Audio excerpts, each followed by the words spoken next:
শ্রীরাম বন্ধুরা, কদিন ধরে যবে থেকে বিজেপি পার্টি এসছে তবে সেদিন থেকে টিএমসি লোকেদের মাথায় পচা ডিম ভাঙা হচ্ছে। টিএমসি কর্মীদের, নেতাদের, মানে নিচের তলার যারা নেতাদের কোমরে দড়ি বেঁধে ঘোরানো হচ্ছে। তাদের মধ্যে এই যে ভিডিওটা নিচে চলছে, এই দুটো মানুষের মন একদম ছুঁয়ে গেছে।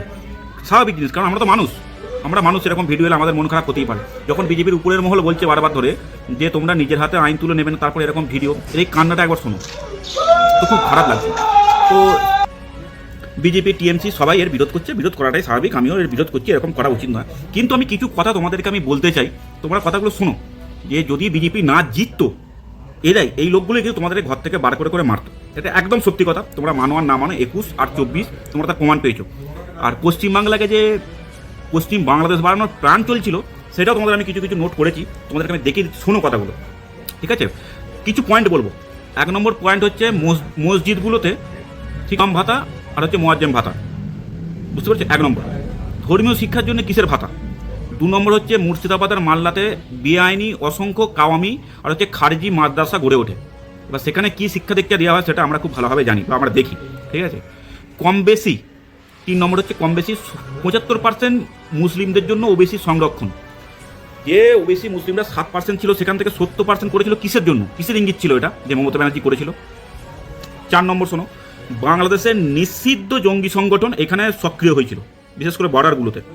যেমন ধরো আনসারুল বাংলা আর হচ্ছে জেএমবি, বিভিন্ন সংগঠন এখানে সক্রিয় হয়ে উঠেছিল। তোমরা তার প্রমাণ এই 5 বছরে পেয়েছো, 21 পর থেকে পেয়েছো। স্লিপার সেলগুলো যে অ্যাক্টিভ হয়ে উঠেছিল কার মদতে, তোমরা বলতে পারবে? বলতে পারবে না। 5 নম্বর শোনো, পুলিশ এবং প্রশাসনের মধ্যে ইসলামীকরণ। মনে আছে সেই পুলিশ অফিস লালবাজারের পুলিশ অফিসারটার কথা মনে পড়ছে? ইসলামীকরণ। 2006 নম্বর হচ্ছে 2019-এ সিএ আর এনআরসি, আর 2025-এ ওয়াক আন্দোলনের নামে মব সন্ত্রাস, ট্রেন বাস জ্বালানো, এমনকি মানুষকে পর্যন্ত মারধর করা, খুন করা, মানে বাহুবল দেখায় লুঙ্গি বাহিনী। আসলে কী ছিল জানো তো? আসলে ছিল এটা ক্ষমতাটা কাদের দখলে আছে, পশ্চিমবাংলার ক্ষমতা কাদের দখলে আছে, এটাই দেখানো হচ্ছে মুখ্য উদ্দেশ্য। 7 নম্বর, জয় শ্রীরাম ধ্বনি শুনে প্রাক্তন মিনিস্টার সিএম মমতা ব্যানার্জি গাড়ি থেকে নেমে ছুটে যান। কেন? পশ্চিমবঙ্গে কি শ্রীরাম বলা নিষিদ্ধ ছিল? ব্যান লাগানো ছিল স্বাধীনতার আগে থাকতে বা স্বাধীনতার পরে?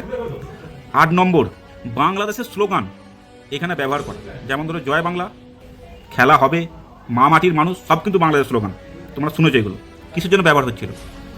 9 নম্বর, ফিরাদ হাকিম, ফিরাদ চাচার ইসলামে দাওয়াত কিংবা অন্য ধর্মে জন্মানো যে তারা দুর্ভাগা যা জন্মেছে, এটা হচ্ছে ধর্মান্তরিত করার প্রথম প্রচেষ্টা, প্রথম ইঙ্গিত ছিল এটা। 10 নম্বর, ওই যে লাভ জিহাদ করা হয়, তো আমরা তো বিলিভ করি না, তবুও তোমাদেরকে বলি, দিদির লাভ জিহাদকে প্রমোট করা। ববির বাবা মুসলিম, ববির মা তো ব্রাহ্মণ। 10 নম্বর। 11 নম্বর, দিদির বিখ্যাত উক্তি কিছু মনে আছে? হিন্দু ধর্ম গন্ধা ধর্ম, মনে পড়ছে? হিন্দু ধর্ম গন্ধা ধর্ম।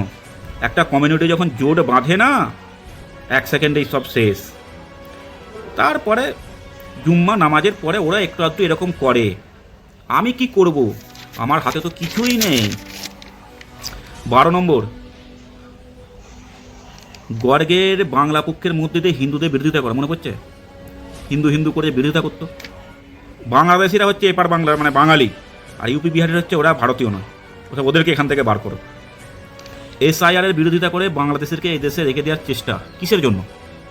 এরকম অনেক পড়ে আছে, আরও আছে, পাঠ্য বই আছে। কাকাকে চাচা, পিসিকে খালা, মাসিকে খালা, ঠিক আছে, পিসেমশাইকে খালু, জলকে পানি, নিমন্ত্রণকে দাওয়াত, রামধনুকে রংধনু, মানে টোটাল একটা হয়ে গেছিলো 2025। এই 26-এ যদি জিততো, ঠিক আছে, এইগুলো কিছুই নয় ভাই।